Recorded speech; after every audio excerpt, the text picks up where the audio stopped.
To the Controversy Corner with your host Kaz, who's consciously controversial and a little bit crazy in the head, as this man will tell you right here. Got a special guest with me, DJ Inquiz. Yeah. My co-host for talk radio on Underdog Radio. And the host of his own show, Intellectual Incourse with Inquiz.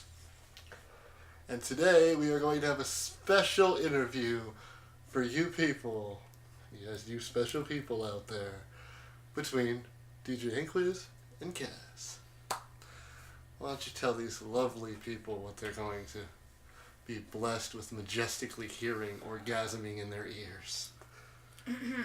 Today, you viewers will have the privilege of hearing some insightful comments from Kaz about his history, his past excursions with Survivor Records, and Mid-Dub Productions. But we've already gone over a lot of this in some of the previous shows, but don't turn this video off quite yet, because you're not only going to get the scoop from me, you're going to get the opinions and insights from DJ Inquiz. This will be a two-way talk interview. So there should be some interesting comments regarding some particular people that we were looking to have some good relations with. And you will find out what our future endeavors are and where we're going. So, to start things off, I wanted to get your opinion on a few things. I'm very good at giving opinions. Yeah, this guy is very opinionated. Rightfully so. He's the most opinionated guy I know. No. Peter's the most opinionated guy you know. You're right up there with him, man. At least my opinions make sense. Yes, I'm stealing a cigarette.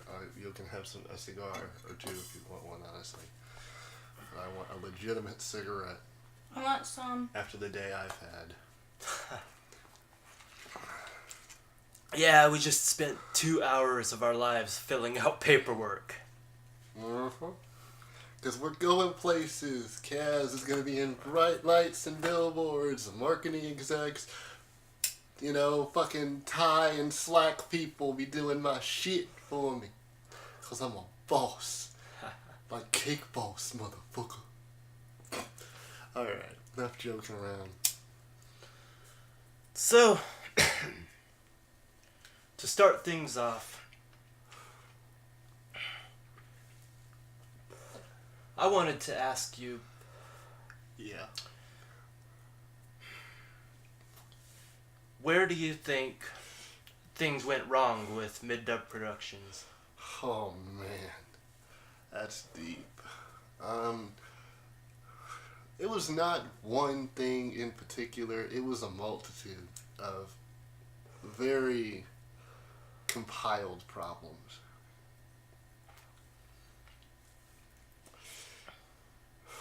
What were the biggest problems? I'd say the biggest problems, man, as my viewers who've watched the previous shows know, is the fact that it was pretty much a one-man show.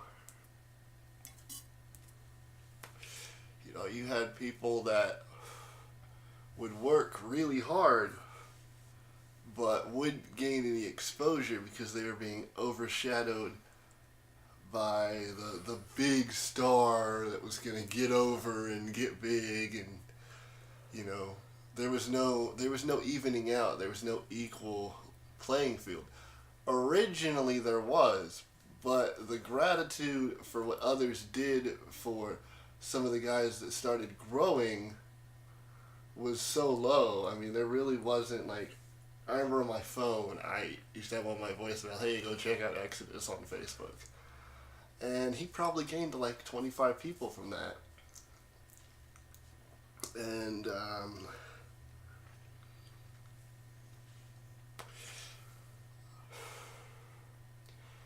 you know, he never pushed any talent to new heights. Now, me and you have discussed this topic previously, and people really haven't heard things that you would want to say.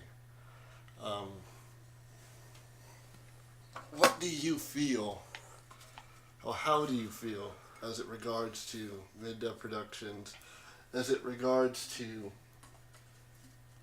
people like Kevin Berglund, people like Exodus? I believe it was your words that said, you said, what about just pushing raw talent? I believe is one of the things you had said to me before. My precise opinion on that is, I think that By that the way, organization... Remember, you don't have to be ethical. That organization was very top-heavy. They only put a couple of people in the limelight, and people like Kaz basically got thrown under the bus. And I think that's bullshit. I got fucking buried. He didn't get the exposure that I feel that he deserved. That's my biggest problem with the organization of that group. Now, let's touch on a much more touchier subject. And I don't want you to hold back anything. This is the Controversy Corner. This is my show. I want you to just cut loose. Dude, what is your exact, uncensored, unrelenting opinion about Austin Johnson, otherwise known as Exodus, who was the alpha and omega of mid-dub production? You really want to know what I think about that I guy? want complete blunt honesty. No sugarcoat, none of that, technicality bullshit. I want the whole world to know the uncensored opinion of DJ Inquiz.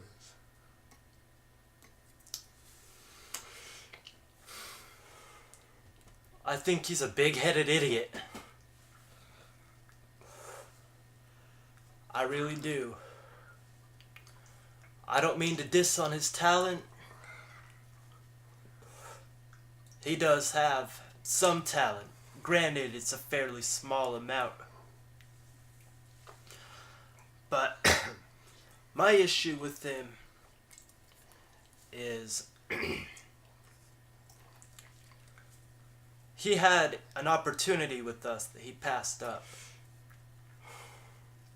See, I wasn't Foolishly. I wasn't gonna let this go public. But as you know, this show has no limits, no bar. So, we're going to expose what we were going to do. Because it will never happen and it's a damn shame.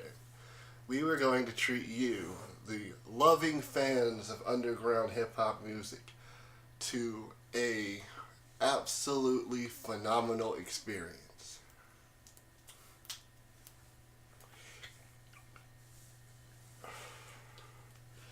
We were going to sign Exodus, not make it public, and then make it out as us feuding to build for his signing. Have him invade our radio show, have us go back and forth with disses, and build up this hyped hatred, which does exist in all reality, but I was willing to make it seem more like, in the end, a commercial gain. I told him my offer. I told him what I was going to pay him. I told him that I had connections to marketing. I wasn't going to pay him a lot. I mean, fucking $20 a month ain't a lot. But shit, he had, besides that, I mean, the deal was as sweet as the pot could get. He completely passed it up. Not only that, but there was a complete lack of communication on his end, which I find to be very disrespectful. As a matter of fact, it's bullshit. Entirely. Why don't you tell the people how you really, really, really feel about this guy? If he's gonna be a prick, then he's not worth our time. We're moving on to bigger and better things here really soon. Now, here's another person to bring up in this conversation. Kevin Berglund. I have a feeling Brandon's going to be swearing up a storm on this one. Mr. DJ Inquiz. Go ahead and give him a little background on that. Kevin Berglund was a guy known as New in Mid-Dub Productions. He was pretty much the only guy that got a lucrative run in Mid-Dub Productions. I mean, there was other guys that got pushes, yeah, but this guy got a flat-out run. Like, that label made him a star. He was put directly on Exodus's page, and, you know, here this guy has 200 some odd likes at the time, and he's putting him directly out there. No hesitation, right? Says, don't even make a Facebook page. You can put your shit on my page. Several years later, now I hit Kevin up because I heard some of his new shit, and I was like, hey, talent's talent. I'm going to try to cripple my competition. Why not? You know, I'm aggressive. I'm going to take what I want. And for the record, I did not particularly like his style. Well, I thought it was something different to add to the label. But nonetheless, I got a hold of him, got his number, and told him I had a big-time music opportunity for him. I had an offer for him. He said he wasn't really wanting to sign with anyone. I said, that's fine. We can still give you an offer. So that there's some gain out of this. And now the segment goes to you!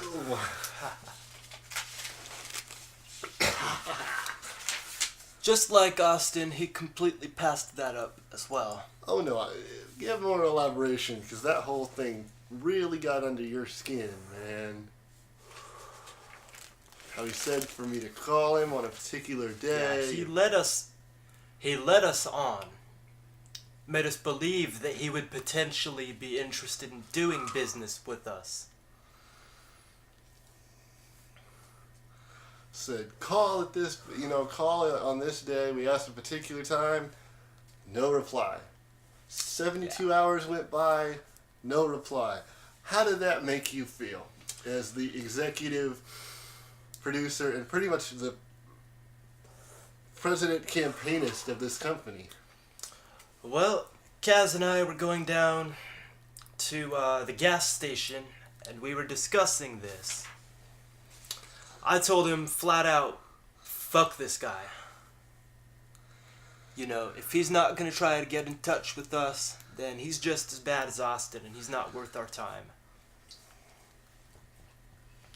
If we're offering a business proposal, we don't want to be given the runarounds. You've got to be straight up with us. You know, and there's other people in that regard that I'm kind of upset at. CJ. I tried to offer something to him, and he just never got back to me, like, whatsoever. Not even a reply of, I'm not interested or nothing. A good friend of mine, Chris Kohler, who I was good friends with in high school, he raps. He's been a good supporter of my music. No reply. Seems like people don't understand that this isn't some rack shack company. We're going places. We've put ourselves in position to make maneuvers that will slowly but surely bring us somewhere. Just because we don't have 30 fucking people signed doesn't mean that we don't have connections to way larger names. Look, I'm gonna tell everybody something, man. There's some information I can't spill, but my cousin has really started moving places. You know, he's on Amazon, he's on Google, he's on every media format. His singles are all over the place. iTunes, whatever. He's, making money off an album. He's made enough connections through his own grit and determination and advertising to be a force to be reckoned with. There's some other information, but I can't relay that because he asked me not to. He wanted to keep that on the down low. Y'all be shocked when it happens. It's major. It's huge. He's going to fucking California to do shows soon. All kinds of shit. I just hit up Comaine not that long ago. The guy said if he's not busy and if he's feeling like doing music, yeah, he'll hit me up and we'll do a song together.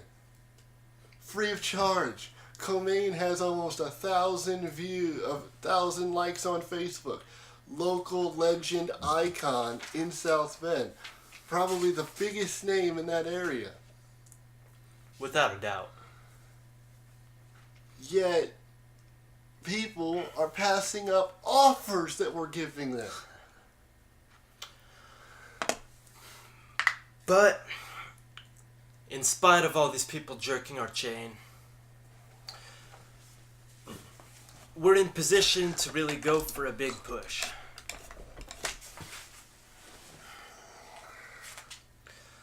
We've formed a partnership that I can't really discuss because of a non-disclosure agreement, but it'll certainly help us to... We can tell them it regards marketing and advertising. Right. We just can't say who. Like, I don't want to get sued. I ain't got the cash flow for that.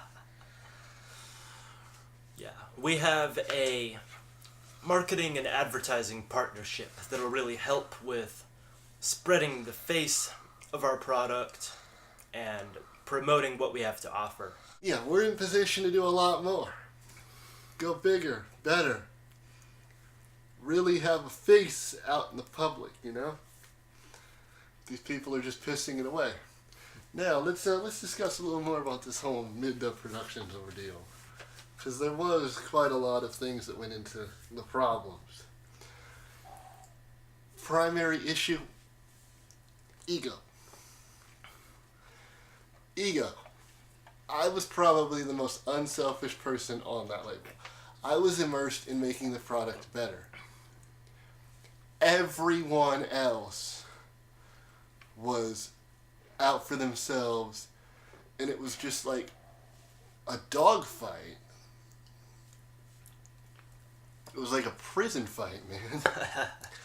There was no unity. Do you want to speak out on that? Yeah, I can definitely see that. Based on all of the things that he's told me, it seemed like less of a team-based endeavor and more of an everyone for themselves type of thing. It was so disorganized that people on our own label were trying to take each other out. Yeah, that should never be the case in a business partnership. Like, if you were trying to move up the ladder, someone above you would be like, oh, you're not good enough to be where I am, and they would lower your confidence to the point that you would no longer be a threat. Yeah. That's a big problem. That is. But with our label, The Impact Players, we won't have that problem. No, it is 100% immersed in making the product better. This guy and I, we have crystal clear communication between each other. We disagree on a lot of things, but there's always some degree of communication. Not only that, but to help facilitate that communication and make it even easier, we are next door neighbors, pretty much. This guy lives About 200 feet. about 200 feet away from me. You know, to be honest, if you sign with us, you're not going to be held down. You're going to get exposure. I'll put myself on the back burner for a few months and let myself relax and take the load off me, just to put the load on you and let you get over more. Yeah. Our policy is to treat everyone respectfully, treat each other as equals. I mean, let's be honest. He does not get nearly the amount of exposure that I do, as far as what he does, what his part is in the company. Well, that's to be expected. I'm getting to a point, actually. A very, very important point. Even though I'm like the face of the brand and, you know, it's my music, it's his quality, it's his production, it's his mixing, it's his mastering that makes the product better. It's his investment, his negotiations with people. I don't do the negotiations. My job is literally record something, silence out some of the clicks and pops, and send it to him. That's correct. And you notice there's no envy of the fact that I'm the one who people are noticing. It's not like, well, DJ Inquiz doesn't get any exposure. That really doesn't matter to me. What matters to me is producing a good product and being able to take pride in my own work, regardless of the recognition that I get for it. I mean, and the chemistry between us, obviously very different personality traits, but you motherfuckers always tune in to talk radio because of that chemistry. Right.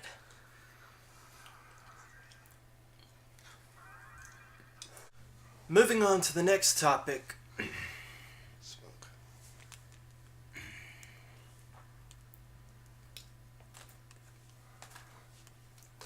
The next topic in line is a very heartbreaking topic when you think about it.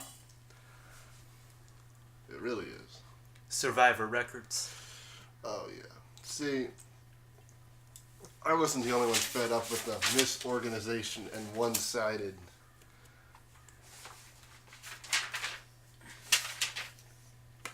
ordeal with Mid-Dub Productions. Two people, found exodus of Mid-Dub Productions, left, ironically, because of exodus primarily.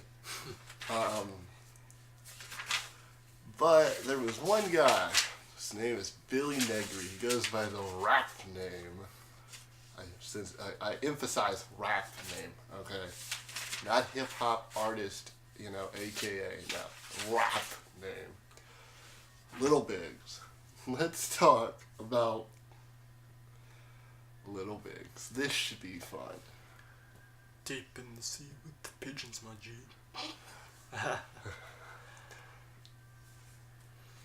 Little Bigs, man. He left. He said he wanted to set up a more organized organization. I was all for that. I had the knowledge. He was young, was still in school, gives a great opportunity for promotion and investment.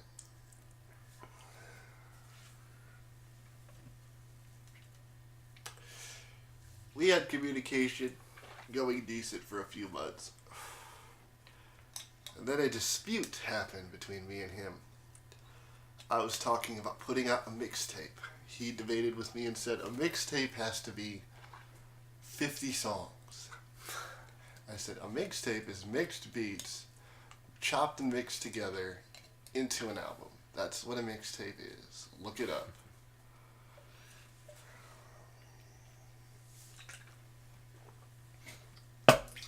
So, following that debate and several other marketing ideas that I felt were no longer going to work. Upon me leaving the Michiana area and coming to the Indianapolis area, I attempted to contact Little Biggs to have him talk with DJ Inquiz. Now that I've given you a tiny bit of the backstory, let's talk about what happened. Fucking pompous ass.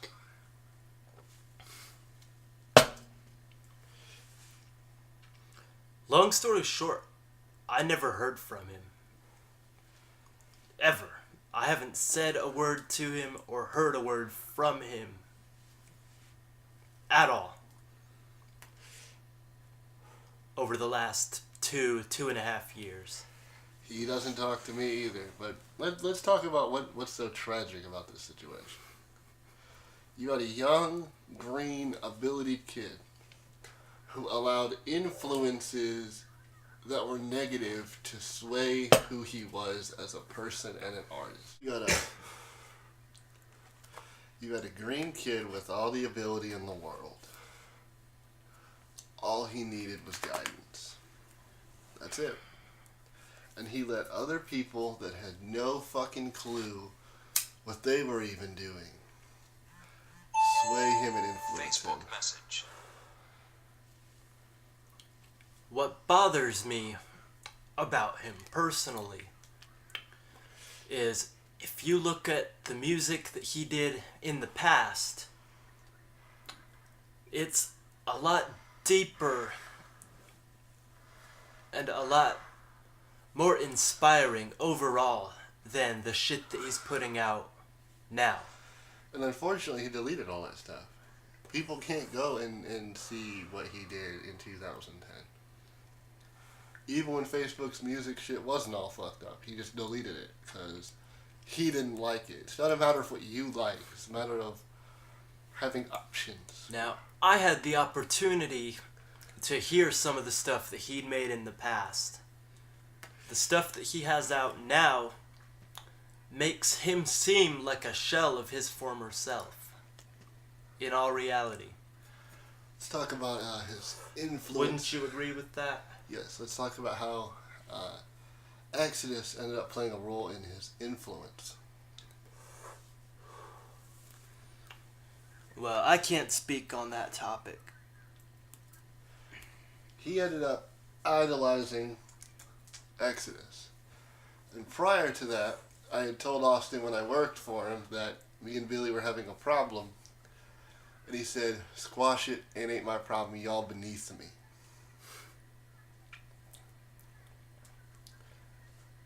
So, yeah, that's so condescendingly bullshit. This kid is only like 16 years old now.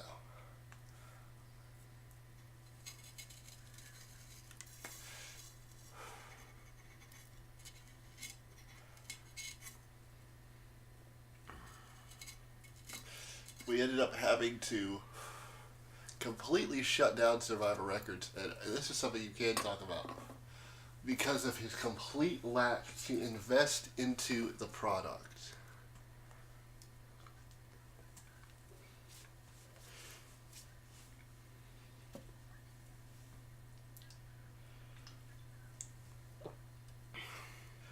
What do you need to do when you own a record label?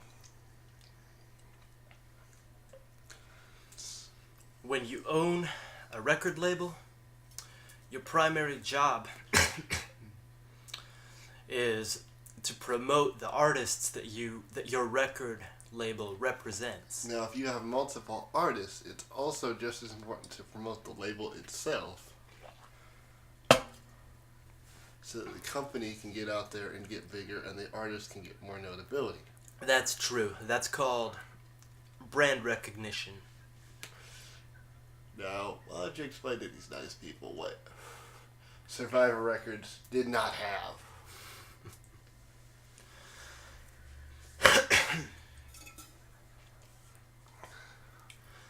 Survivor Records,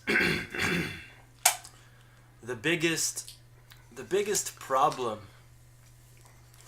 with Survivor Records, in my opinion, is that they didn't put enough time and energy into making. Let's be more specific. He didn't put any time and energy. Well, in all honesty, you could have done better yourself. Dude, I was the one that designed the logo. I was the one that put together the Facebook page.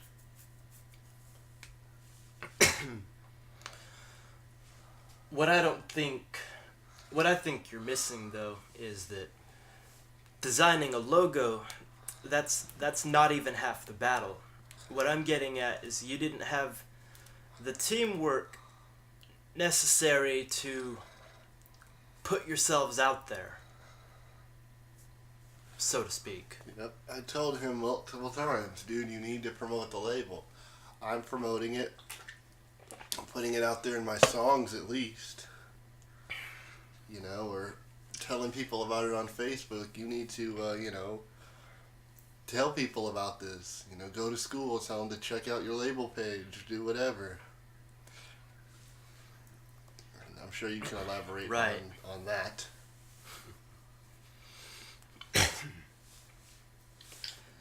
He didn't make enough of an effort to be a team player, so to speak. Teamwork is one of the biggest factors that goes into success. Oh, yes.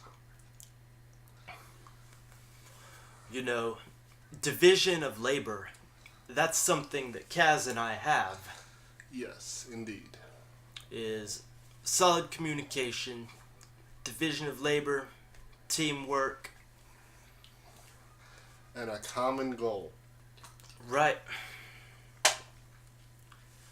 And the key is we're immersed in making the product better. It's not about making me better. It's not about making him better. But that'll come along with making the product better. Right. It's primarily about what can we do to get ourselves out there more as a record label rather than individuals. And that did not exist in Survivor Records. Right. And that's something that he and I are currently putting a lot of our focus on. So you said there was some personal things you didn't like about him. Would you define his attitude towards music to be arrogant? Oh yeah. It's not just his attitude towards music, but his attitude in general. I feel like he's putting himself out there to be something that he's not. Well, yeah. And the big problem with people like Kevin and Philly and Austin is they refuse to learn from those around them. Okay? When I met Clocaine, I became a sponge. I started learning as much as I could from someone with far more experience and exposure and ability than what I possessed.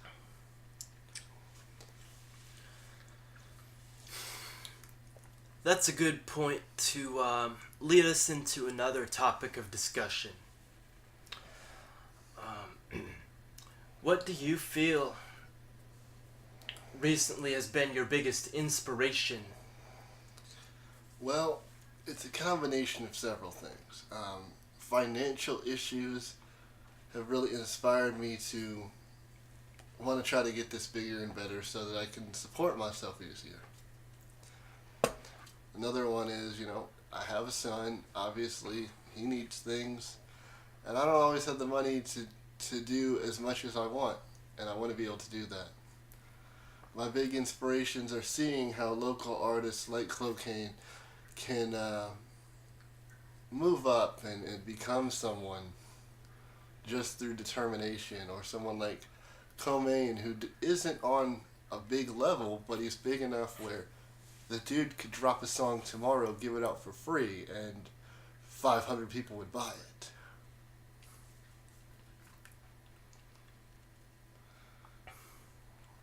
Would you say that that's the point that you want to be at? Yeah, I think... Eventually, at least. Yeah. I think financial security and being respected for my craft is a large motivator to me. And proving the disbeliever is wrong. Another huge inspiration, not just for me, but for you, I think, is, he has a disability. I have a disability. And growing up, we really didn't have anyone to relate to. I mean, we listened to Eminem and stuff like that, white rapper, and it was different, it was fresh, it was new, and different dichotomy than what everyone else was doing. But we really didn't have someone that we could directly relate to and be like, I understand this guy. I know what he's saying, I relate to him, and I believe that, he inspires me to believe that I can do whatever I want to do with my life. And the thing that inspired me to think like that was I saw a guy named Wheels that would do BMX type stunts in a wheelchair. And ended up working for the Nitro Circus, and to me that was an amazingly awesome thing to see. Right, I totally agree. What we're trying to do now is not only to make a great product that people can enjoy, but we also want to try to reach out to certain people, especially the disabled community, and try to give them an inspiration so that they know that regardless of your disability, you can still achieve your dreams. And I feel that that would be good for us from a business perspective, because that's an almost untapped market. If you don't believe me, look up wheelchair rappers on YouTube. Yep. There's almost nothing. Well, it's not just business either, though. It'd be a great personal gain. Right? I think that it would be great to be able to inspire people who are in the same shoes as Kaz and I. I'll admit, not all my music is uplifting and inspirational and positive, but it reflects actual life and actual emotions. People Right. do get angry, people do get psychotic and want to beat somebody's skull in with a ballpoint hammer and shit. And people do go through hard times and think that there's no way out and feel that they're alone and there's no one that can relate to them. People that way they don't feel alone, because you can feel extremely alone in situations where you're not like everybody else, and that's the audience we really want to try to reach out to and say, hey, we know what you're going through. Unfortunately, DJ Inquiz's time is up. His slave master is calling him. My slave master. No, it's the other way around. His ball and chain.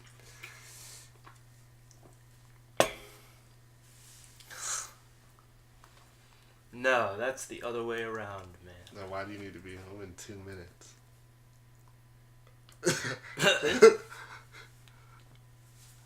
Good point. So on that note, I say, if you're not with us, you're against us. And believe me, you don't want to be against us. So to everyone out there who hates, keep hating, motherfucker. This is Kaz signing off with DJ Inquiz. Peace. Fuck hoes.